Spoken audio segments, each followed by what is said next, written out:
انسان سے اس کا جوڑا، اس کے جوڑے کو پیدا کیا، پھر اس مرد اور عورت کے ذریعے سے اللہ تعالیٰ نے بہت سارے مردوں کو، بہت ساری عورتوں کو دنیا میں وجود بخشا۔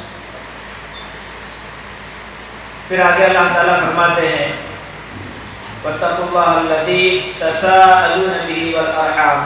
اور تم ڈرو اس اللہ سے جس کا نام لے کر تم ایک دوسرے سے سوال کرتے ہو، کوئی چیز مانگتے ہو۔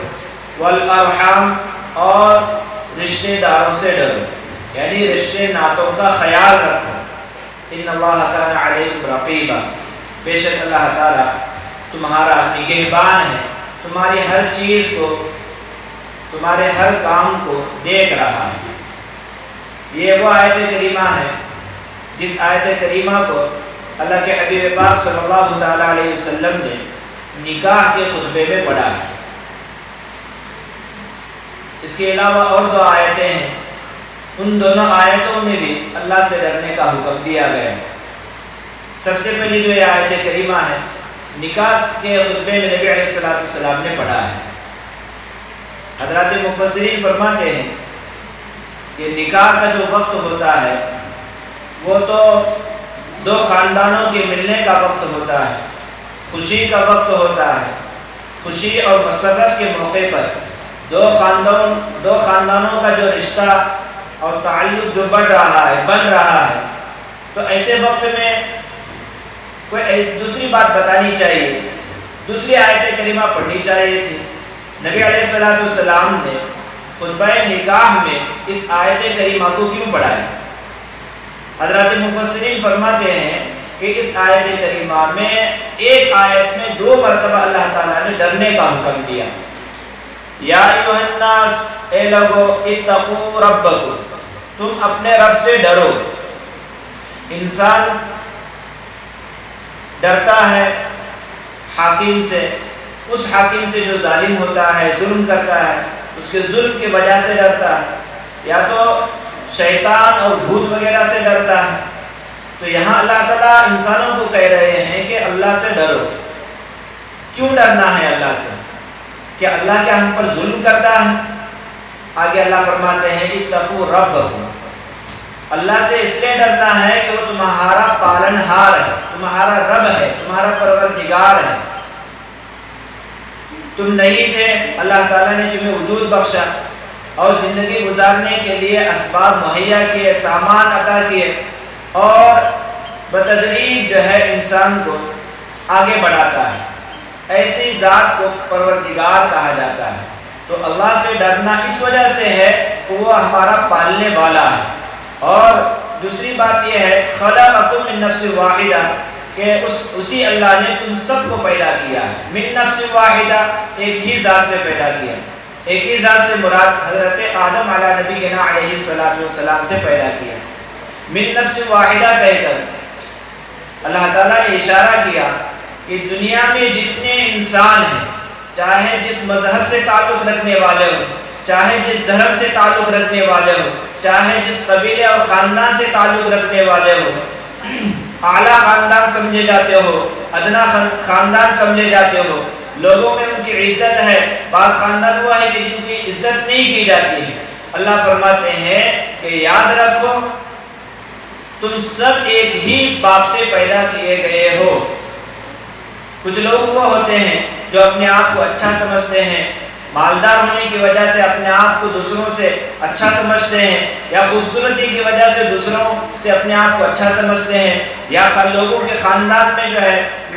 ان کا اس خاندان کا ایک جو ہے مقام ہوتا ہے جس کی بنیاد پر وہ دوسروں پر فخر کرتے ہیں۔ اللہ رب العزت فرماتے ہیں کہ یہ تمہارا جو خاندان ہے، یہ جو تمہارا جو قبیلہ ہے، یا تمہیں اللہ میری طرف سے، یعنی اللہ فرماتے ہیں میری طرف سے جو خوبصورتی تمہیں جو ملی ہے، یا دنیا کا مال و متاع جو تمہیں ملا ہے، یہ فخر کرنے کے لیے نہیں ہے، یہ تو صرف جو ہے عارضی چیزیں ہیں۔ تم سب ایک ہی باپ کی اولاد ہو،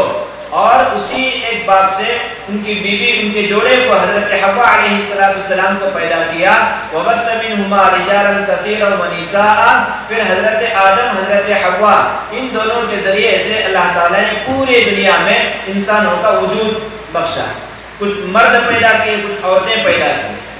پھر آگے اللہ تعالیٰ فرماتے ہیں کہ اللہ سے بھی ڈرنا ہے اور رشتے ناتوں والارحام، رشتے ناتوں سے بھی ڈرنا ہے۔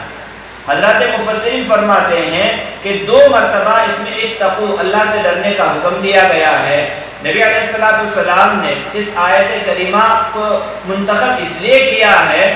کہ اس آیت کریمہ میں رشتے ناتوں کا خیال رکھنے کا حکم دیا گیا ہے۔ تو نکاح کے موقع پر جب نکاح ہوتا ہے تو ایک خاندان جو اجنبی تھا دوسرے خاندان سے، تو دونوں خاندان جو اجنبی تھے ایک دوسرے سے نہ کوئی تعلق تھا، نہ پہچانتے تھے، نہ کبھی دیکھا تھا، بعض مرتبہ ایسا بھی ہوتا ہے۔ تو ایسے 2 اجنبی خاندانوں کو اللہ تعالیٰ اس نکاح کے ذریعے سے، عقد نکاح کے ذریعے سے دونوں خاندانوں کو جوڑتا ہے، رشتہ اور ناطہ قائم ہوتا ہے۔ تو اللہ تعالیٰ اس رشتے اور ناطے کو برقرار رکھنے کا حکم دیا، یعنی رشتے اور ناطے کے سلسلے میں ڈرتے رہو کہ کہیں تمہاری غلطی کی وجہ سے، تمہارے اونچ نیچ کی وجہ سے، تمہاری زبان کے پھسلنے کی وجہ سے، تمہارے غلط بولنے کی وجہ سے یہ رشتہ اور ناطہ خراب نہ ہو جائے۔ اسی لیے نبی علیہ السلام نے اس آیت کریمہ کا انتخاب کیا ہے، اس لیے کہ جب تک انسان میں اللہ کا خوف، اللہ کا ڈر نہیں ہوتا تب تک وہ انسان صحیح زندگی گزار نہیں سکتا، دوسروں کے حقوق ادا نہیں کر سکتا۔ اسی لیے نبی علیہ السلام نے اس آیت کریمہ کو خطبہ نکاح میں پڑھا ہے۔ جو رشتے جو قائم ہوتے ہیں، تو ایک لڑکا اور ایک لڑکی ہے، دونوں خاندان والے ایک دوسرے کو دیکھ کر دونوں خاندان والے راضی ہو جاتے ہیں کہ ہم اپنے لڑکے کا اور لڑکی کا نکاح کرنا ہے، دونوں کا نکاح کرا دیتے ہیں۔ جب لڑکی اپنا میکہ چھوڑ کر، اپنا گھر چھوڑ کر اپنے شوہر کے گھر آتی ہے تو وہاں اس کے خسر ہوتے ہیں، اس کی ساس ہوتی ہے، اس کی نندیں ہوتی ہیں، اس کی دیورانی چٹانی ہوتی ہے اور دوسرے رشتے دار ہوتے ہیں۔ تو اپنا پورا خاندان چھوڑ کر وہ عورت ایک دوسرے خاندان میں آ کر رہنے لگتی ہے۔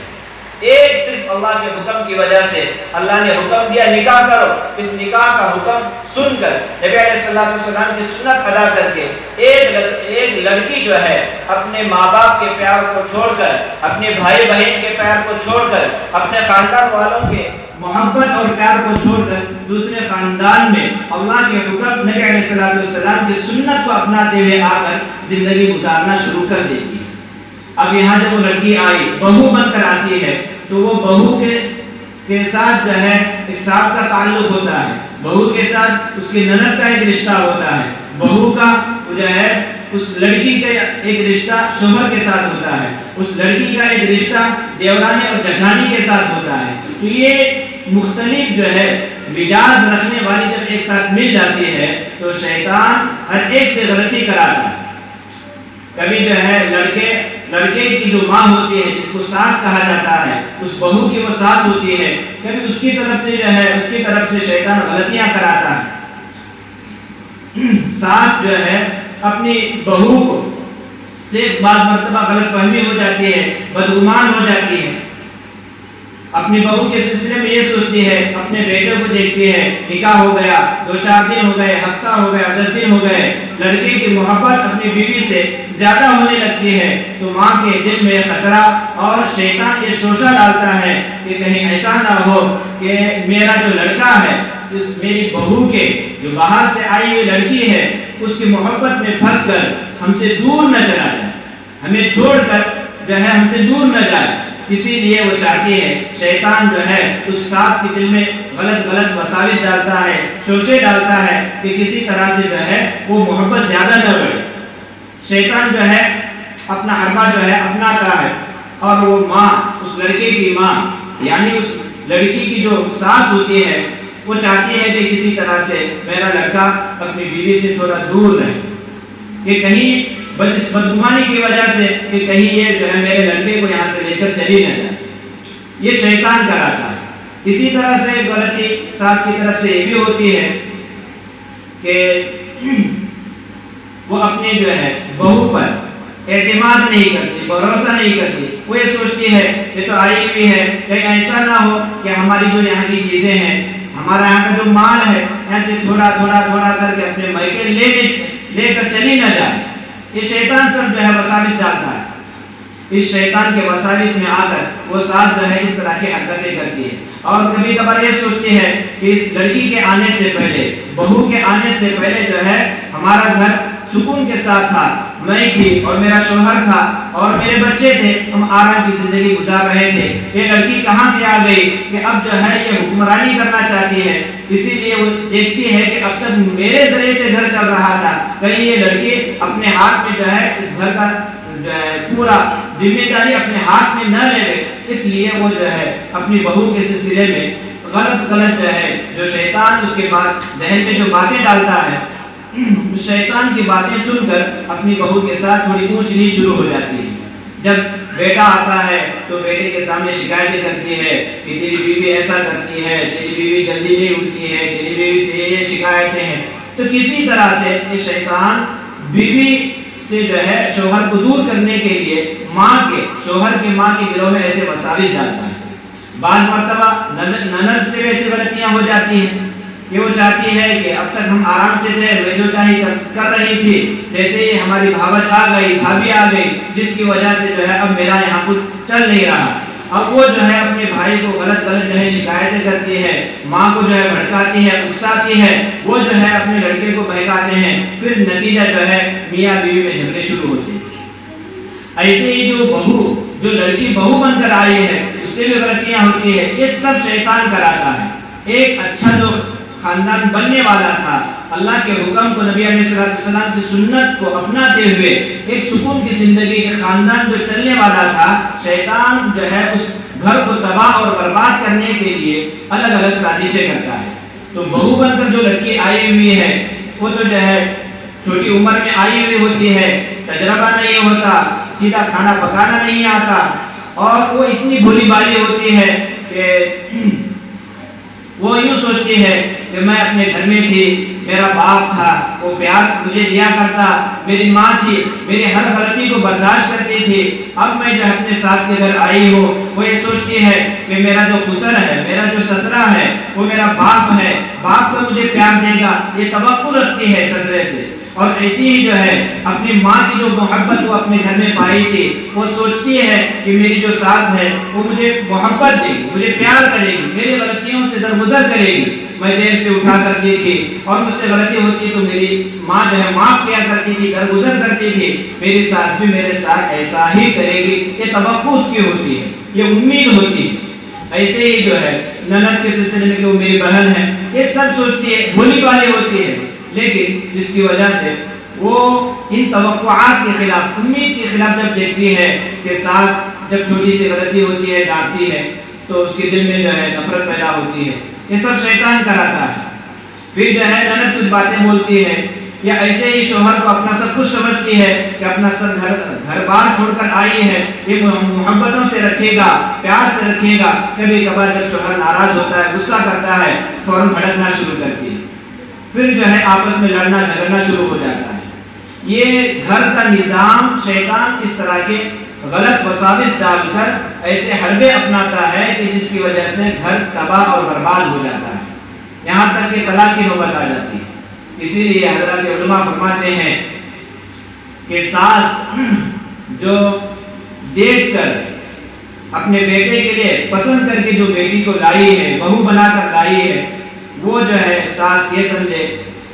کہ یہ جو بہو آئی ہے یہ میری بہو نہیں ہے بلکہ یہ میری بیٹی ہے، میرے پہلے سے ایک یا دو بیٹی تھی، یہ اور ایک بیٹی آ گئی ہے، تو یوں سمجھو کہ دو نہیں بلکہ تین میری بیٹیاں ہو گئی۔ پہلے میری جو دو بیٹیوں سے جو غلطی ہوتی تھی وہ ماں یہ سمجھے کہ وہ ساس یہ سمجھے کہ اس سے جو غلطی ہوئی اسے درگزر کروں، اسے معاف کروں۔ اگر ساس جو ہے اس طرح سے معاملہ اپنے بہو کے ساتھ رکھے گی تو اس کے توقع کے مطابق ہوگی، تو وہ جھگڑے نہیں ہوں گے، آپس میں لڑائی نہیں ہوں گے اور شکوے شکایتیں نہیں ہوں گی۔ ایسی ہی جو نند ہے وہ اپنی بھابھی اور بھاوت کو اپنی بہن سمجھے۔ ایسے ہی جو ہے جو بہو بن کر آئی ہے، بعض مرتبہ ایسا ہوتا ہے کہ گھر والے جو ہے لڑکی کو یا اس کے سہیلیاں یا اس کے خاندان والے جو ہے، آج کل کا ماحول ایسا ہے کہ سمجھا بجھا کر بیچتے ہیں اپنی بیٹی کو، حالانکہ صحیح تعلیم تو یہ تھی، بیٹی کی صحیح تربیت تو یہ تھی کہ اس کو ایسی باتیں بتا دے کہ دیکھ تو جو ہے نئے گھر میں جا رہی ہے، تیرا مزاج الگ ہے، وہاں جس گھر میں تو جا رہی ہے ان کا مزاج الگ ہے، ان کے مزاج کے مطابق تجھے چلنا ہوگا. اگر تجھ سے کچھ غلطی ہو گئی یا بغیر غلطی کے ساس نے ڈانٹ لیا یا جو ہے بغیر سسرے کے سسرے نے کچھ کہہ دیا, نند نے کچھ کہہ دیا, شوہر نے کچھ کہہ دیا, یا شوہر کے گھر والے جو رشتے دار ہیں کبھی اونچ نیچ ہو گئی ان سے, تو ان سے درگزر کا معاملہ کرنا, ان کے ساتھ اچھا سلوک کرنا, ان کو معاف کر دینا. اس طرح سے جو ہے تعلیم اور تربیت کے ساتھ بیٹی کو اپنی بھیجنی چاہیے. لیکن ہوتا ہے آج کہ جو ہے ان کے کان بھر دیتے, بیٹی کو سمجھاتے ہیں کہ دیکھ تو جہاں جا رہی ہے تو ابھی جو ہے شروع ہی سے پہلے ہی دن سے اپنے شوہر کو اپنے قابو میں رکھنا, اپنی ساس اپنی جو ہے دیورانی کو, اپنی نند کو, اپنے جو ہے دیور وغیرہ کو اپنے جو ہے قابو میں رکھنا, ان کو جو ہے ڈراتے رہنا, دھمکا کے رہنا. گویا غلط تربیت کر کے بیچتے ہیں جس کی بنیاد پر وہ اپنے ماں باپ کی بات سن کر یا اپنی سہیلیوں کی بات سن کر یہاں گھر آنے کے بعد یہاں اپنا چلانے کی کوشش کرتی ہے, جس کی وجہ سے بگاڑ ہوتا ہے. تو گویا یہ غلطی چاہے بہو کی طرف سے ہو یا ساس کی طرف سے ہو یا نند کی طرف سے ہو, جس کی طرف سے بھی ہو, یہ سب کے سب انسان ہے اور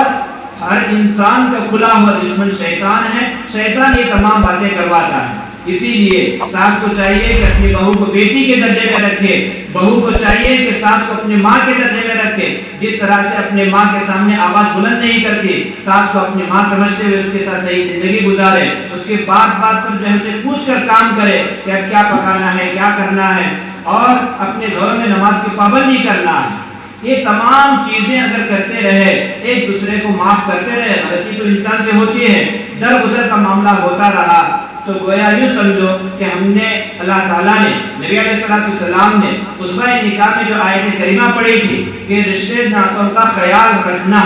تو نکاح کے وقت میں خطبے میں ہم نے یہ آیت سنی تھی, اس کے مطابق گویا سمجھو کہ ہم نے زندگی گزاری ہے, تو ہم جو ہے صحیح طور پر ہمارا گھر سکون کے ساتھ چلتے رہتا ہے. اگر ایسا معاملہ نہیں ہوا بلکہ جو ہے شوہر اور خاوند جو ہے باہر سے آتا ہے, کبھی جو ہے ماں کی شکایت کی, کبھی نند کی شکایت کی, اس طرح کا شکایتیں کرتے کرتے گویا خاوند سے لڑنا اور جھگڑنا شروع کرتی ہے. تو خاوند اور شوہر بیچارہ باہر سے آتا ہے, کمانے کے لیے گیا ہے, تھک کر آیا ہوا ہے, آنے کے بعد فوراً جو ہے اس کو ستانا شروع ہو گیا, اس کے سامنے شکایتیں شروع ہو گئی. تو جو ہے انجام یہ ہوتا ہے, نتیجہ یہ نکلتا ہے کہ شوہر اور بیوی کے درمیان جھگڑے شروع ہوتے ہیں, یا تو اپنے ماں سے لڑتا ہے یا تو اپنی بیوی سے لڑتا ہے. اسی لیے حضرات علماء فرماتے ہیں کہ ایک دوسرے کے ساتھ ہمیں صحیح سلوک کرنا ہے. نبی علیہ السلام فرماتے ہیں کہ ایک دوسرے کے ساتھ اچھا سلوک کرو. صل من قطعک, جو تمہارے رشتے ناطے کو توڑے اس کے ساتھ تم اچھا سلوک کرو. واعف عن من ظلمک, جو تمہارے پاس جو تم پر ظلم کا معاملہ کرے اس کے ساتھ درگزر کا معافی کا معاملہ کرو. واحسن من اساء الیک, اگر تمہارے ساتھ کوئی برا معاملہ کرے تو اس کے ساتھ اچھا سلوک کرو. یہ نبی علیہ السلام کی تعلیمات ہیں. تو اپنے خاوند کے آنے کے بعد بیوی اپنے ساس اور نند کی شکایتیں نہ کرے بلکہ اچھے سلوک کے ساتھ پیش آئے. بیوی جو بہو بن کر آئی ہوئی ہے وہ چونکہ عمر کم ہوتی ہے, ناز و نخرے میں ہوتی ہے. کتابوں میں ایک واقعہ لکھا ہے, ایک غریب گھرانے کی لڑکی تھی, خوبصورت تھی, لیکن مال و دولت اس کے پاس کچھ نہیں تھا, اور اس کا نکاح جو ہے ایک امیر گھرانے میں ہو گیا. امیر گھرانے والے آ کر اس لڑکی کو پسند کیا اور نکاح ہو گیا. لڑکا امیر ہے, لڑکی جو ہے غریب ہے. یہ کتابوں میں واقعہ لکھا ہے. تو چونکہ نا تجربہ کار ہوتی ہے, بھولی بالی ہوتی ہے, عمر کم ہونے کی وجہ سے ہمیں کیسے رہنا ہے, ماں باپ نے اس کی تربیت بھی نہیں کی ہوتی ہے, تو وہ اپنے شوہر کے ساتھ, شوہر جو ہے جو امیر لڑکا ہے اس اپنی بیوی کو پیار و محبت سے رکھنا چاہتا, اس کے ساتھ جتنا بہت زیادہ جو ہے اس کے ساتھ پیار و محبت سے پیش آتا, تو وہ ناز و نخرے کرتی. وہ جو اس کی بیوی تھی غریب گھرانے کی تھی, خوبصورتی کی وجہ سے اتنا ناز اور نخرے کرتی تھی کہ شوہر کے پیار کو بالکل جو ہے اس کے جواب میں اس کے ساتھ پیار سے پیش نہیں آتی تھی. کئی دن تک ایسا ہی مسئلہ جو ہے چلتا رہا. تو ایک دن شوہر نے بہت پیار و محبت سے پیش آنے کے بعد جب اپنی بیوی کو دیکھا کہ وہ اپنے ناز و نخرے ہی میں ہے اور میرے ساتھ پیار و محبت سے پیش نہیں آتی, تو ایک دن شوہر نے پوچھ لیا کہ میں تم سے اتنا پیار کرتا ہوں, اتنی محبت سے تمہیں رکھتا ہوں, اس کے باوجود جو ہے تم میرے ساتھ جو ہے محبت سے پیش نہیں آتی. کیا تم مجھ سے محبت نہیں کرتے ہو؟ تو اس غریب جو خوبصورت تھی، اپنے خوبصورتی پر اسے ناز تھا، نخرے کر رہی تھی، وہ اپنی زبان سے کہہ دیتی ہے بھولے بالی بن کر کہ میں تم سے پیار نہیں کرتی ہوں. تو اسی وقت جو ہے وہ قابل جو امیر گھرانے کا تھا، مالدار تھا، اس نے جو ہے فوراً یہ کہہ دیا کہ میں تجھے 3 طلاق دیتا ہوں، یہاں سے نکل جا. اگر تم مجھ سے محبت نہیں کرتی ہے تو میرے گھر میں رہنے سے کچھ فائدہ نہیں ہے. جہاں جس سے تم محبت کرتی ہے وہاں جا کر تم رہنا شروع کر دے. یہ کہہ کر اپنی بیوی کو لا کر اپنے بیوی کے گھر میں میکے میں چھوڑ کر چلا گیا. تو ایک جو ہے لڑکی اپنی خوبصورتی پر ناز کر رہی تھی، نخرے کر رہی تھی. اللہ تعالیٰ نے اس کے ساتھ اچھا جو ہے احسان کا معاملہ کیا کہ ایک امیر گھرانہ عطا کیا، لیکن اس نے جو ہے اللہ تعالیٰ کے اس احسان کو نہیں دیکھا اور اس امیر گھرانے کی صحیح اس نے قدر نہیں کی. اپنے ناز و نخری کی وجہ سے ہمیشہ کے لیے اپنی زندگی کو برباد کر دیا. اسی لیے چاہیے کہ اپنی بیٹیوں کو جب بھیجے نکاح کر کے تربیت کر کے بھیجے. جو لڑکیاں باہر سے آتی ہیں وہ اپنی جو ہے آخرت کو شوہر کے ساتھ ہمیں کیسا رہنا ہے یہ ساری تعلیم ہمیں لے کر آنی چاہیے. اگر نہیں ہے تو ایسی کتابیں ہم کو پڑھنی چاہیے اور ایسی چیزیں سیکھ کر جو ہے اپنے گھر والوں کے ساتھ صحیح معاملہ کرنا چاہیے. عائشہ صدیقہ رضی اللہ تعالی عنہا اپنے شوہر یعنی نبی علیہ السلام کے ساتھ نبی علیہ السلام کے سلسلے میں عائشہ فرماتی ہیں نبی علیہ السلام عشاء کے بعد صحابہ کی مجلس سے فارغ ہونے کے بعد جب گھر آتے تھے تو مسکرا کر آیا کرتے تھے. نبی علیہ السلام مسکرا کر گھر آتے تھے اور جیسے ہی نبی علیہ السلام کو میں اپنے گھر میں آتا دیکھتی تو فوراً جو ہے کچھ اشعار کہنا شروع کر دیتے تھے. عائشہ رضی اللہ تعالی عنہا اپنے شوہر کے استقبال میں شوہر کے آنے کی خوشی میں پیار و محبت کا اظہار کرتی تھی. عائشہ رضی اللہ تعالی عنہا یوں کہا کرتی تھی، یہ اشعار پڑھا کرتی تھی لنا شمس ولی آفاق شمس، ہمارا بھی ایک سورج ہے اور آسمان کا بھی ایک سورج ہے. نبی علیہ السلام کو اپنے شوہر کو سورج کہہ رہی ہے اور یوں کہنا چاہتی ہے عائشہ رضی اللہ تعالی عنہا لنا شمس ولی آفاق شمس، ہمارا بھی ایک سورج ہے اور آسمان کا بھی ایک سورج ہے. وشمس خیر من شمس السماء، میرا جو سورج ہے وہ آسمان کی سورج سے کئی گنا بڑا ہے، کئی گنا اچھا اور بہتر ہے. وہ اپنے شوہر کی تعریف کر رہی ہے کہ میرا شوہر اچھا ہے، بہتر ہے آسمان کے سورج سے. پھر جو ہے اشعار آگے کہتی ہے ان الشمس تطلع بعد فجر، کہ آسمان کا جو سورج ہوتا ہے وہ فجر کے بعد طلوع ہوتا ہے، باہر نکلتا ہے. والشمس طالع بعد العشاء، اور میرا جو سورج ہے وہ عشاء کے بعد نکلتا ہے. یعنی اپنا شوہر جب اپنے گھر آ رہا ہے، عائشہ صدیقہ رضی اللہ تعالی عنہا کتنے پیار سے ان کے ساتھ پیش آ رہی ہے کہ یوں کہتی ہے کہ میرا سورج جو ہے آسمان کے سورج سے بہتر ہے اور میرا سورج جو ہے عشاء کے بعد طلوع ہوتا ہے، اندھیرا چھا جانے کے بعد طلوع ہوتا ہے. گویا اپنے شوہر کا دل خوش کرنے کے لیے عائشہ رضی اللہ تعالی عنہا اس طرح کے اشعار کہا کرتی ہے. اس سے پتہ چلتا ہے کہ شوہر کا حق کتنا ہے کہ شوہر جب گھر جو ہے کما کر تھک کر باہر سے جب آتا ہے تو پیار و محبت کی باتیں کرے، اس کے ساتھ اس کا دل خوش کرنے کی کوشش کرے. ماں کی شکایتیں، نند کی شکایتیں، یہ تمام شکایتوں کو ایک طرف رکھ کر شوہر کے ساتھ اچھا جو ہے برتاؤ کرے، اچھا سلوک کرے. جب تک ہم اپنے شوہر کو ہمت نہیں دیں گے، جب تک ہم اس کا ساتھ نہیں دیں گے، ہمارا گھر جنت بن ہی نہیں سکتا. اگر ہم اپنے گھر کو جنت کا نمونہ بنانا چاہتے ہیں تو اپنے شوہر کو پیار و محبت سے دیکھیں، اسے خوش رکھنے کی کوشش کریں. ایک مرتبہ نبی علیہ السلام کو جب سب سے پہلی جب وحی اتری اور نبی علیہ السلام نے ایک مرتبہ حضرت جبریل علیہ السلام کو اپنی اصلی شکل میں دیکھا کہ بہت آپ کا قد بڑا ہوا ہے اور آپ کے جو ہے بہت سارے بازو ہیں.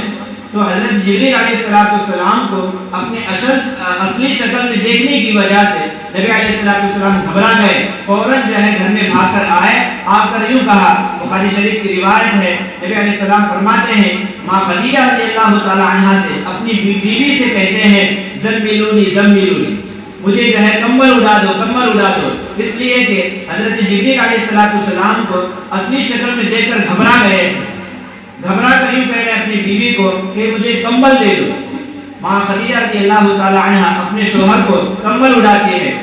اور جو ہے آگے نبی علیہ الصلوۃ والسلام فرماتے ہیں انی خشیت علی نفسی، میں اپنی جان کا خطرہ محسوس کر رہا ہوں، میں اپنے متعلق ایسا سوچ رہا ہوں کہ اب میں مر جاؤں گا، اس لیے کہ نبی علیہ الصلوۃ والسلام حضرت جبریل کی اصلی صورت کو دیکھ کر گھبرا گئے تھے۔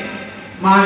خدیجہ رضی اللہ تعالی عنہا تسلی دیتے ہیں، تسلی والے کلمات کہتے ہیں اور یوں کہتے ہیں کلا، ہرگز نہیں، یعنی آپ کو موت باقی نہیں ہوگی، آپ ڈرے نہیں، ما یخزیک اللہ ابدا، اللہ تعالیٰ کبھی آپ کو رسوا اور شرمندہ کر ہی نہیں سکتا، ما یخزیک اللہ ابدا، ہرگز اللہ آپ کو رسوا نہیں کرے گا، شرمندہ نہیں کرے گا۔ کیوں نہیں کرے گا؟ آپ کی اچھائیاں شوہر کو بیان کرتی ہیں، آپ کے اندر اچھائیاں ہیں، آپ کے اندر خوبیاں ہیں، جس انسان میں یہ خوبیاں ہوں گی، ایسے اچھائیاں ہوں گی، اللہ اسے رسوا کر ہی نہیں سکتا۔ ماں خدیجہ رضی اللہ تعالی عنہا اپنے شوہر نبی علیہ الصلوۃ والسلام کو یوں کہتی ہیں انک لتصل الرحم، آپ تو جو ہے صلہ رحمی کرنے والے ہیں، لوگوں کے ساتھ اچھا سلوک کرنے والے ہیں، انک لتصل الرحم وتحمل الکل، دوسروں کو بوجھ تم اٹھاتے ہو، وتحسب المعدوم، اور دوسروں کے لیے تم کماتے ہو، کما کر دوسروں کو فائدہ پہنچاتے ہو،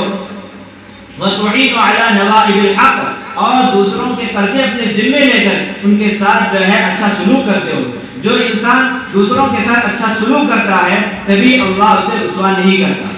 تو گویا نبی علیہ الصلوۃ والسلام کو اپنے شوہر کو یہ تسلی والے جملے کہتی اور ساتھ میں ان کو لے کر اپنے چچا زاد بھائی ورقہ بن نوفل کے پاس پہنچتی ہے، اس لیے کہ وہ تورات اور انجیل کے عالم ہوتے ہیں، ان کو جا کر یہ پورا واقعہ سناتے ہیں۔ تو پھر وہ حضرت ورقہ بن نوفل کہتے ہیں کہ یہ جو فرشتہ جس کی تم بات کر رہے ہو، جس شکل کی، یہ تو اللہ کا فرشتہ ہے جو پہلے نبیوں کی طرف حضرت موسیٰ علیہ السلام کی طرف یہی فرشتہ آیا کرتا تھا، تو آپ کو وہ اللہ تعالیٰ نبی بنانے والے ہیں۔ تو ایک بیوی اپنے شوہر کو زبان سے تسلی دے رہی ہے گھبراہٹ کے عالم میں کہ آپ کو کچھ نہیں ہوگا، اور ساتھ ساتھ میں عملی طور پر ان کو ایک ایسے آدمی کے پاس لے جاتی ہے، علم والے کے پاس، جہاں اس جو ہے مسئلے کا حل جو ہے نکالتی ہے۔ اگر صحیح عورت ہوگی تو اس طرح اپنے شوہر کو خوش رکھے گی اور اپنے شوہر کا ساتھ دے گی تو شوہر جو ہے ہمت سے آگے بڑھے گا۔ تو یہ تمام باتیں تھی گھریلو سلسلے میں جو آیت کریمہ میں نے پڑھی تھی، ارحام یعنی رشتے ناطے کے سلسلے میں، اس سلسلے میں نے تمام باتیں آپ کے سامنے پیش کی۔ اگر ہم صحیح طور پر زندگی گزاریں گے تو ہمارا جو گھر ہے جنت کا نمونہ بنے گا، سکون اور اطمینان کے ساتھ ہم زندگی گزار سکیں گے۔ دوسری آیت کریمہ میں نے جو تلاوت کی ہے، اس آیت کریمہ میں اللہ فرماتے ہیں یا ایھا الذین آمنوا قوا انفسکم واہلیکم نارا، اے ایمان والو تم اپنے آپ کو بھی جہنم سے بچاؤ اور اپنے گھر والوں کو بھی جہنم سے بچاؤ۔ گویا اپنے آپ کو بھی جو ہے جہنم سے بچانا ہے اور اپنے گھر والوں کو بھی جہنم سے بچانا ہے۔ اپنے گھر والوں میں جو ہے اپنی اولاد جو ہے اپنے بچے آ جاتے ہیں، اپنے ماتحت رہنے والے آ جاتے ہیں، تو ان کی بھی ہمیں فکر کرنا ہے اور ہم اپنے آخرت کی بھی فکر کرنا ہے۔ یا ایھا الذین آمنوا قوا انفسکم واہلیکم نارا، اپنے آپ کو بھی جہنم سے بچانا ہے، آگ سے بچانا ہے، اور اپنے بچوں کو بھی جو ہے جہنم کے آگ سے بچانا ہے۔ وہ کون سی آگ ہے؟ وقودھا الناس والحجارہ، اس آگ میں انسانوں کو ڈالا جائے گا، اس آگ میں پتھروں کو۔ حضرات مفسرین فرماتے ہیں کہ پتھروں سے مراد وہ مورتیاں ہیں جن کی پوجا کی جاتی تھی، تو انسانوں کو اور ان مورتیوں کو، پتھروں کو جہنم میں ڈال کر جلایا جائے گا، جھلسایا جائے گا۔ تو ہمیں اپنے آخرت کی بھی فکر کرنی ہے اور ساتھ ساتھ اپنے اولاد کی بھی فکر کرنی ہے۔ جب انسان کا نکاح ہوتا ہے، نکاح ہونے کے بعد ہر انسان یہ چاہتا ہے کہ مجھے اولاد ہو، دولہا اور دلہن دونوں یہ چاہتے ہیں کہ ہماری اولاد ہو۔ لڑکی کے جو ماں باپ ہوتے ہیں وہ بھی چاہتے ہیں کہ میری بچی کو اولاد ہو، میں نانا اور نانی بنوں، اور لڑکے کے جو ماں باپ ہوتے ہیں وہ بھی چاہتے ہیں کہ میرے لڑکے کو بچے ہو تاکہ میں دادا اور دادی بنوں۔ ہر ایک کی خواہش ہوتی ہے کہ ہمارے گھر اولاد آوے، اللہ تعالیٰ ہمیں اولاد کی نعمت سے نوازے، ہر انسان یہ چاہتا ہے۔ لیکن یاد رکھنا کہ صرف اولاد کا ملنا یہ تو ایک نعمت ہے ہی، لیکن اس سے بڑی نعمت یہ ہے کہ وہ اولاد نیک ہونی چاہیے، نیک اولاد کو اللہ تعالیٰ سے مانگنا چاہیے۔ حضرت انبیاء علیہ السلام کو ہم دیکھتے ہیں قرآن کریم میں حضرت انبیاء علیہ السلام کی دعائیں منقول ہے اپنے اولاد کے سلسلے میں. حضرت ابراہیم علیہ السلام اپنے اولاد کے بارے میں دعائیں کرتے ہیں, ربی ہب لی من الصالحین, اے ہمارے میرے پروردگار مجھے نیک اولاد عطا فرما. پھر حضرت ابراہیم علیہ السلام اپنی بیوی اپنے بچے کے لیے دعا کرتے ہیں. جب مکہ کی جو ہے ویران جنگل میں جب چھڑکاتے ہیں اس وقت حضرت ابراہیم علیہ السلام دعا کرتے ہیں, ربنا انی اسکنت من ذریتی بواد غیر ذی زرع عند بیتک المحرم ربنا لیقیموا الصلاۃ. اللہ سے دعا کرتے ہیں, اے اللہ میرے بیوی کو میرے بچے کو ایسی جگہ پر میں چھوڑ آیا ہوں وہاں کچھ نہ جو ہے پھل اگتے ہیں نہ پھول اگتے ہیں, ایسا ویران جنگل ہے. اے اللہ ربنا لیقیموا الصلاۃ, اے اللہ اے پروردگار ان کو نمازی بنا. فاجعل افئدة من الناس تهوی الیہم, لوگوں کے دلوں کو ان کی طرف مائل فرما کہ لوگ ان کے پاس آئے. ان کی دعا کا نتیجہ تھا کہ اللہ تعالیٰ نے لوگوں کو ان کی طرف متوجہ کیا. کعبۃ اللہ کی دوبارہ تعمیر ہوئی. پھر اب جو ہے آج ہم مکہ جاتے ہیں تو پورا جو ہے میدان جو ویران جنگل تھا اب بڑی بڑی عمارتوں سے بھرا ہوا ہے.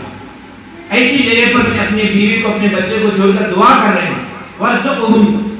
من الثمرات, اور ان کے لیے پھلوں کی دعا کر رہے ہیں. پتہ چلتا ہے حضرت انبیاء علیہ السلام کی تعلیم سے کہ ہم اپنے اولاد کے لیے دعائیں کرنی چاہیے.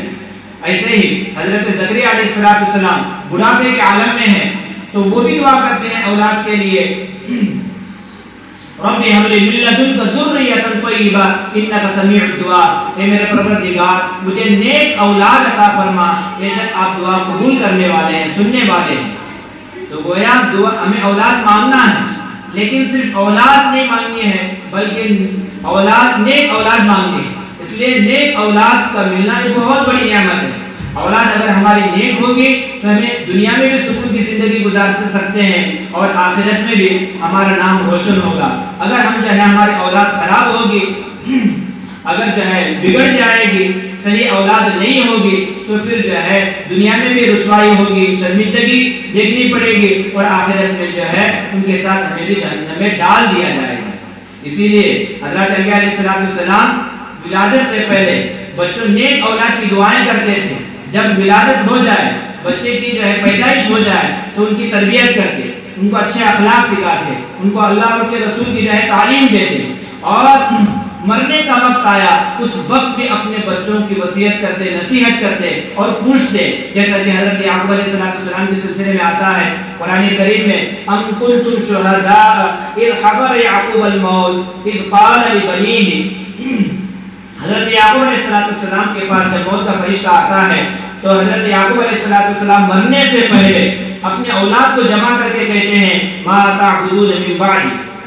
میرے مرنے کے بعد تم کس کی عبادت کرو گے. حضرت یعقوب علیہ السلام کی موت ہو رہی ہے, مرنے والے ہیں, مرنے سے پہلے جو اپنے اولاد کو جمع کر کے پوچھ رہے ہیں کہ میرے مرنے کے بعد تم کس کی عبادت کرو گے. ہم کیا کرتے ہیں, جب تک زندہ ہے تو بھی ہم اپنے اولاد کی فکر نہیں کرتے, جب مرنے کے قریب ہے تو ماں کو یہ فکر ہوتی ہے, باپ کو یہ فکر ہوتی ہے کہ اب میرے مرنے کے بعد میرے بچے کیا کھائیں گے,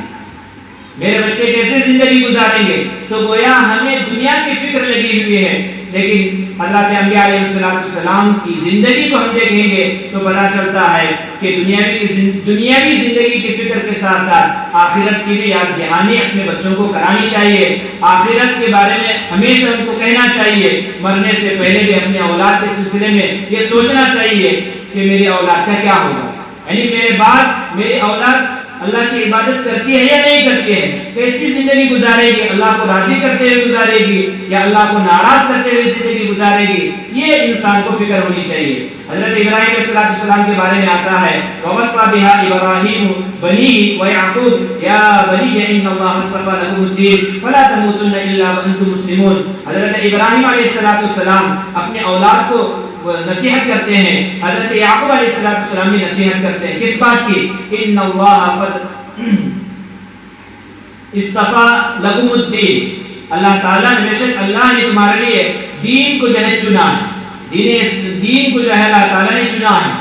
فلا تموتن الا وانتم مسلمون, تم ایمان ہی کی حالت میں, اسلام ہی کی حالت میں تمہیں مرنا ہے. گویا حضرت ابراہیم علیہ السلام لے لو، حضرت یعقوب علیہ السلام لے لو، تمام انبیاء کو لے لو، اپنے اولاد کی یہی فکر ہے کہ ہمارے دنیا سے چلے جانے کے بعد یہ اللہ کو راضی کرتے ہیں یا نہیں کرتے، یہی ان کی فکر لگی ہوئی تھی۔ اس لیے کہ وہ جانتے تھے کہ اصل زندگی آخرت کی زندگی ہے، دنیا کی جو زندگی ہے ہم یہ سوچتے ہیں کہ ہم اپنے اولاد کو اچھی انگلش میڈیم اسکول میں سکھائیں گے تاکہ ہمارا بچہ جو ہے اچھا پڑھ لکھ کر جو ہے یا تو ڈاکٹر بنے گا یا تو انجینئر بنے گا یا وکیل بنے گا یا جج بنے گا۔ ایسا گویا دنیا کی ڈگریوں کے سلسلے میں ہم سوچتے ہیں کہ میرا لڑکا یا لڑکی جو ہے اگر اچھی اسکول میں جا کر اور اچھی تعلیم حاصل کر کے ڈگری حاصل کریں گے تو گویا ان کی دنیاوی زندگی کا مسئلہ حل ہو جائے گا، گویا ان کے کھانے پینے کے مسائل حل ہو گئے، رہنے سہنے کے مسائل حل ہو گئے اور زندگی گزارنے کے تمام وسائل انہیں مل جائیں گے، اس لیے کہ ڈاکٹر بن جائیں گے، وکیل بن جائیں گے، اعلیٰ عہدہ حاصل کر لیں گے تو عیش و آرام کی زندگی گزار سکیں گے۔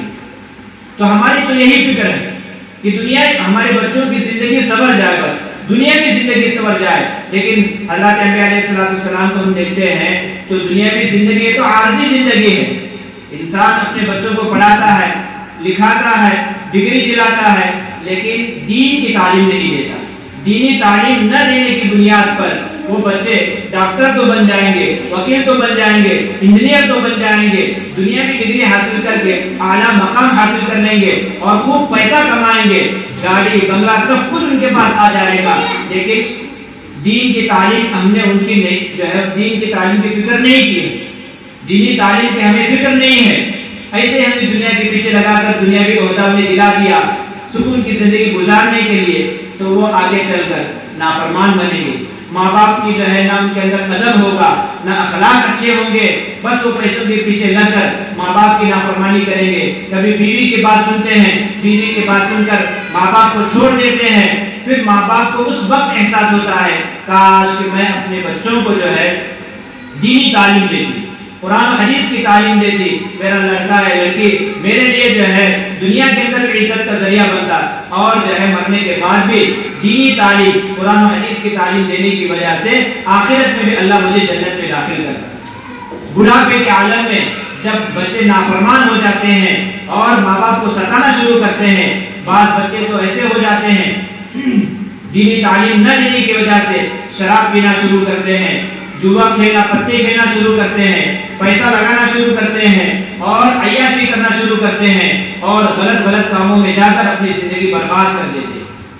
پھر اس وقت جو ہے ماں باپ کو احساس ہوتا ہے کاش کہ میں اپنے بچوں کو جو ہے دنیاوی تعلیم کے بجائے دین کی تعلیم دیتی تو اچھا ہوتا، دین کی تعلیم سکھاتا تو اچھا ہوتا۔ ماں باپ دونوں پریشان ہو کر رونا دھونا شروع کرتے ہیں۔ اسی لیے ہمیں چاہیے کہ ہم اپنے بچوں کو دینی تعلیم کی فکر کریں۔ دنیاوی تعلیم جو ہے ہمیں دلوانا منع نہیں ہے، گناہ نہیں ہے۔ اگر ہم آج کا ماحول دیکھیں گے آپ کو پتہ نہیں ہے کہ علماء کرام بزرگان دین اس وقت اتنے فکر مند ہے کہ ہمارے اولاد کے ایمان کی بڑی فکر ہے، اس لیے کہ ہم اسکول کو بھیج کر خاموش ہیں۔ اسکول میں کیا تعلیم ہو رہی ہے کسی کو کچھ پتہ نہیں ہے۔ اسکول کی جو تعلیم ہے وہاں جو ہے عقائد ہمارے خراب کیے جا رہے ہیں، کون سی چیز پڑھائی جا رہی ہے ہمیں کچھ پتہ نہیں، اس لیے کہ ہم تو ان پڑھ ہیں۔ کتابوں میں کیا لکھا ہوا ہمیں کچھ پتہ نہیں ہے، کیا وہاں تعلیم دی جا رہی ہے کچھ پتہ نہیں ہے۔ بس جو ہے ہم اسکول کو بھیجتے ہیں، صبح شام میں آتے ہیں، ہوم ورک ہوتا ہے، پھر بچے سوتے ہیں، پھر صبح چلے جاتے ہیں۔ گویا صبح شام وقت گزر رہا ہے، دن گزر رہے ہیں، بچے ایکویں دوئیں اس طرح کرتے کرتے کوئی ڈگری حاصل کرتا ہے، کوئی نہیں حاصل کرتا ہے، کوئی ان کی ایمان کی ہمیں فکر نہیں۔ حالانکہ اسکول میں ایک جو ہے واٹس ایپ میں ایک ویڈیو آیا تھا ایک کسی جگہ کا، وہاں مکتب میں جب بچے پڑھنے کے لیے وہ آئے، دو بچیاں تھیں، تو اچانک ان کی زبان سے کچھ جو ہے غیر کے کلمات نکلے جس سے ایمان نکل جاتا ہے، ایمان ختم ہو جاتا ہے، گویا مسلمانوں کے اندر سے اسلام ختم ہوتا ہے۔ ایسے کلمات جو ہے وہ پڑھنے شروع کر دیے، تو وہاں کے جو حافظ صاحب اور مولانا تھے انہوں نے پوچھا کہ یہ کیا تم کلمات پڑھ رہے ہو، کہاں سے تم نے سیکھا ہے؟ تو ان دونوں بچیوں نے کہا کہ ہم جب اسکول جاتے ہیں تو اسکول جانے کے بعد یا تو اسکول شروع ہونے سے پہلے جب کھڑے ہو کر جو دعا وغیرہ کرتے ہیں تو ایسے موقع پر وہ کلمات پڑھواتے ہیں اسکول والے. یا یہ ہے کہ بعض کچھ بچوں نے کہا کہ ہم کھانے سے پہلے دوپہر میں جب کھانے کی چھٹی ہوتی ہے تو اس وقت وہ کلمات کہے بغیر ہمیں کھانا نہیں دیتے. جو دوسرے دھرم کے اندر جو کلمات ہیں اللہ کو چھوڑ کر دوسرے معبودوں کا اقرار ہے، ایسے جو ہے وہ کلمات تھے کہ وہ کلمات جب تک ہمارے بچے نہیں پڑھتے ہیں تب تک جو ہے ان کو کھانا نہیں دیا جاتا. تو ہماری جو بچیاں ہیں وہ اسکول جا کر غیروں کا طریقہ سیکھ رہے ہیں اور غیروں کے جو ہندوانہ جو باتیں ہیں ان کے جو عقائد ہے وہ سیکھ کر آ رہے ہیں. اللہ اور رسول کی تعلیم انہیں پتہ نہیں ہے اور جو ہے وہ دوسرے معبودان باطلہ کی چیزیں وہ سوچ رہے ہیں، ان کے عقائد خراب ہو رہے ہیں. ایسے برے ماحول کے اندر ہر انسان کو یہ فکر کرنی چاہیے کہ ہماری اولاد جو ہے کہیں ایمان سے ہاتھ نہ دھوئے، اس لیے کہ ایسے جو ہے چرچے چل رہے ہیں، ایسے اخلاق کو بگاڑنے کے کام ہو رہے ہیں. تو اسی لیے ہمارے علماء کرام کو بزرگان دین کو بڑی فکر ہے کہ ہمارا ہر بچہ دین سے جڑنے والا بن جائے، قرآن پڑھنے والا بن جائے. اسی لیے مکاتب کا نظام ہمارے حضرات علماء نے جو ہے قائم کیا ہے. یہ مکاتب جو ہے ہمارے ایمان کی حفاظت کا ذریعہ ہے. ہم اپنے بچوں کو جیسے کھانے پینے کو ضروری سمجھتے ہیں کہ ہم اپنے بچوں کو کھانے دیں گے، فلاں چیز دیں گے، ایسے ہی اپنے بچوں کو مکتب بھیجنا ضروری سمجھیں. اس لیے کتابوں میں لکھا ہے جب ہم بچہ یا بچی جب پیدا ہوتی ہے تو سب سے پہلے اس کی زبان سے اللہ اللہ اگر نکلے گا تو ماں باپ کی گناہ معاف ہوتی ہے. ایسا کتابوں میں لکھا ہے کہ ماں باپ جو ہے بچہ پیدا ہوا ہے، جھولی میں ہے، نیچے سلایا ہوا ہے، اس کے سامنے ہم کثرت سے اللہ اللہ اللہ اگر کرتے رہیں گے تو اس بچے یا بچی کی زبان سے لفظ اللہ نکل جائے گا. اللہ ہمارے گناہوں کو معاف کرے صرف لفظ اللہ کہنے کی وجہ سے. یہ اب کچھ مشکل نہیں. ایسے ہی جو ہے کتابوں میں آتا ہے کہ جب ہم اپنے بچوں کو قرآن کریم دیکھ کر پڑھنا سکھاتے ہیں، ناظرہ پڑھنا سکھاتے ہیں اور ہمارا بچہ یا بچی قرآن کریم ناظرہ پڑھنا سیکھ جاتا ہے، بچی سیکھ جاتی ہے، تو اس قرآن کے تکمیل کے وقت قرآن کریم کو دیکھ کر پڑھنے کو مکمل کرنے کے وقت کتابوں میں لکھا ہے کہ اس کے ماں باپ کو اللہ تعالیٰ اس کے تمام گناہوں کو معاف کر دیتے ہیں. ہم اپنے بچوں کو دین کی تعلیم دیں گے. ایسے ہی حدیث پاک میں آتا ہے نبی علیہ الصلوۃ والسلام فرماتے ہیں کہ جب بچے یا بچے کو ہم مکتب میں بھیجتے ہیں، اپنا بچہ حافظ بن جائے گا یا بیٹی حافظہ بن جائے گی، تو حافظہ اور حافظ بننے کی وجہ سے اس کے جو ماں باپ ہوتے ہیں کل قیامت کے دن اللہ تعالیٰ نور کا تاج ان کے ماں باپ پر ڈال دیا جائے گا. جن کے بچے حافظ ہوتے ہیں، جن کی بچیاں حافظہ ہوتی ہیں، ان کے ماں باپ کو اللہ تعالیٰ قیامت کے دن نور چمکتا ہوا جو ہے نور کا ایک تاج ان کے سروں پر ڈالا جائے گا. جب دوسرے لوگ دیکھتے ہیں ان لوگوں کو کہ جن کے سروں پر چمکتا ہوا تاج نظر آ رہا ہے تو وہ لوگ پوچھتے ہیں کیا یہ انبیاء ہیں، کیا یہ شہداء ہیں کہ ان کے سروں پر چمکتا ہوا تاج رکھا گیا ہے؟ تو لوگوں کو کہا جاتا ہے کہ یہ وہ لوگ ہیں کہ جنہوں نے دنیا میں اپنے بچوں کی دینی تعلیم کی فکر کی تھی اور اپنے بچے کو حافظ بنایا تھا، اپنی بچی کو حافظہ بنائے تھے، جس کی وجہ سے اللہ تعالیٰ جو ہے ان کو جو ہے ان کے سروں پر نور کا چمکتا ہوا تاج جو ہے رکھ رہا ہے. یہ خوش نصیبی انہیں ملے گی. یہ جو ہے بڑا اکرام اور اعزاز ان حافظ اور حافظہ بچے اور بچیوں کے جو ہے ماں باپ کے لیے ایسا اعزاز اور اکرام ہوگا. تو وہاں آخرت میں جو ہے تمام لوگوں کے سامنے ہماری عزت ہوگی، ہمارا اکرام ہوگا. لیکن ہم تو چاہ رہے ہیں کہ ہمارے بچوں کی دنیا سمجھ جائے. ہمیں جو ہے اپنے بچوں کی دنیا سنوارنے کے لیے ہر چیز کو ہم جو ہے چھوڑ رہے ہیں. ہم اپنے بچوں کی دینی تعلیم کی ہمیں فکر نہیں ہے. میری مائیں اور بہنیں ہم غور کریں، باپ سے زیادہ ہمارا حق بنتا ہے. اس لیے کہ بچے باپ کے مقابلے میں ماں کی زیادہ سنتے ہیں، ماں کی زیادہ ادائیں دیکھتے ہیں، ماں کی زیادہ باتیں سنتے ہیں اور جو ہے ماں کی ذمہ داری ہوتی ہے. باپ تو صبح سے لے کر شام تک کمانے کے لیے باہر نکل جاتا ہے تو بچے جو ہے ماں کے ہاتھ میں ہوتے ہیں. تو ماں کو چاہیے کہ جو ہے ہمیشہ خود بھی نمازی بنے اور قرآن پڑھنے کی کوشش کرے، ذکر و اذکار کی کوشش کرے اور اپنے بچوں کو سنوارنے کی کوشش کرے اور دینی تعلیم دینے کی فکر کرے. اگر ہم اپنے جو ہے بچوں کو دینی تعلیم کی فکر نہیں کریں گے ہمارے بچے بگڑ جائیں گے، ہمارے بچوں کے اخلاق خراب ہوں گے، ہمارے بچوں کو قرآن پڑھنا نہیں آئے گا، ہمارے بچے آگے چل کر شرابی بنیں گے، جوا کھیلیں گے، دوسروں کے ساتھ مار پیٹ کریں گے، جھگڑا کریں گے، گالی گلوچ کرنے والے بنیں گے، اس وقت جا کر ہمیں جو ہے افسوس کرنا پڑتا ہے، دنیا میں بھی ہمیں شرمندہ ہونا پڑتا ہے۔ بچہ جب شراب پی کر آتا ہے، لوگ کہتے ہیں کہ فلاں کا جو ہے بیٹا شراب پی کر آیا ہے، فلاں کا بچہ ماں کو بھی تانے دیتے ہیں، باپ کو بھی تانے دیتے ہیں۔ اگر جو ہے بچہ بڑا ہو کر ڈاکو بنتا ہے، چوری کرتا ہے، دوسروں کو ظلمن مال چھین کر کھاتا ہے، یا اسی طرح سے جو ہے پیسہ لگاتا ہے، کھیلتا ہے، گویا برے کاموں میں جب وہ مصروف ہوتا ہے تو دنیا میں ماں باپ کے لیے شرمندگی کا ذریعہ بنتا ہے۔ تو ہم نے اپنے بچوں کو جو ہے دینی تعلیم کی فکر نہیں کی، جس کی وجہ سے بچہ بگڑ گیا اور دنیا میں ہمارے شرمندگی اور رسوا ہونے کا ذریعہ بنا۔ اور ایسے ہی قرآن پاک میں آتا ہے، اللہ تعالیٰ فرماتے ہیں جن کے بچے نافرمان ہوتے ہیں، بگڑ جاتے ہیں اور گناہ کرتے ہوئے دنیا سے چلے جاتے ہیں، جب قیامت کے دن اللہ تعالیٰ ان بچوں سے پوچھتے ہیں کہ تم نے ہماری نافرمانی کیوں کی، ان بچوں سے اللہ تعالیٰ پوچھتے ہیں کہ تم نے نافرمانی کیوں کی، تو اس وقت یہ بچے جواب دیتے ہیں اِنَّا أَطَعْنَا سَادَتَنَا وَكُبَرَاءَنَا فَأَضَلُّونَا السَّبِيلَ۔ بچے یہ کہتے ہیں کہ ہم نے ہمارے بڑوں کا جو ہے طریقہ اختیار کیا،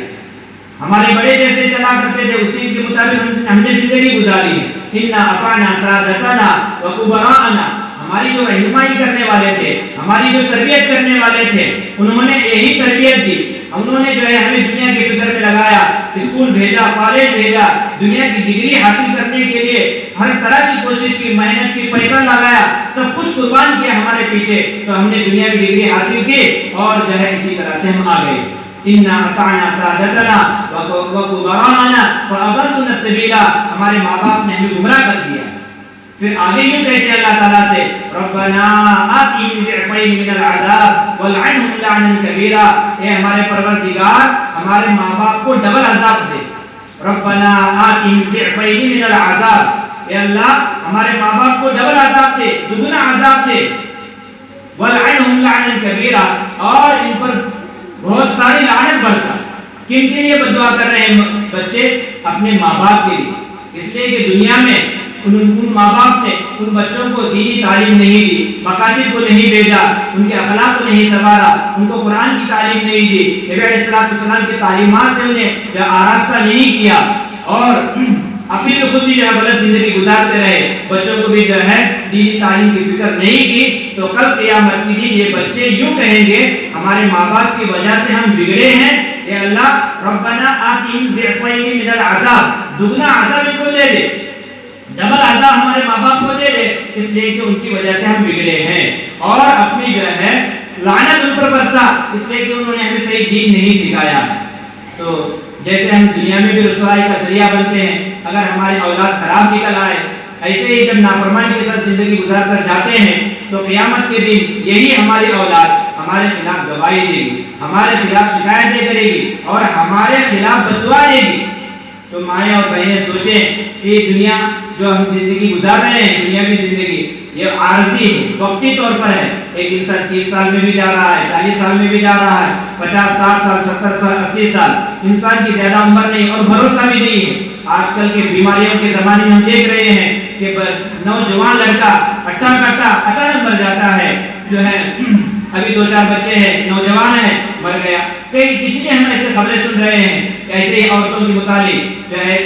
20 سال کی تھی، 25 سال کی تھی، 30 سال کی تھی، مر گئی، تھوڑی سی بیماری آئی اور مر گئی۔ بہت ساری ایسی جو ہم خبریں سن رہے ہیں، تو زندگی کا کوئی بھروسہ نہیں ہے، زندگی کا کوئی بھروسہ نہیں ہے، اس لیے ہم اپنے بچوں کی اپنے آخرت بھی سنوارے، جیسا اللہ فرماتے ہیں یا ایھا الذین آمنوا قوا انفسکم، اپنے آپ کو بھی جہنم سے بچانا ہے، واہلکم نارا، اپنے گھر والوں کو بھی جہنم سے بچانا ہے۔ اسی لیے مکتب کے سلسلے میں یہ جو بات چل رہی ہے، جس کے متعلق یہاں جمع کیا گیا ہے، ہر عورت یہ فکر کرے، ہر ماں یہ فکر کرے، ہر میری بہن یہ فکر کرے کہ میری اولاد نہ بگڑے، میری اولاد اگر بگڑے گی، دین کی تعلیم حاصل نہیں کرے گی، تو کل قیامت کے دن مجھے عذاب میں جانا ہوگا، اپنے بچوں کی وجہ سے عذاب میں جانا ہوگا۔ اس لیے ہر ماں اور بہن یہ جو ہے اس بات کے سلسلے میں غور و فکر کرے کہ میرا ہر بچہ دینی تعلیم سے آراستہ ہو، دینی تعلیم کو سیکھے، قرآن کا علم حاصل کرے، احادیث کا علم حاصل کرے، اپنے عقائد کو درست کرے، اس بات کی فکر کرے۔ کریں گے اللہ تعالیٰ ہم تمام کو جو ہے کہ اس میں زیادہ عمل کی توفیق عطا فرمائے. وآخر دعوانا الحمدللہ.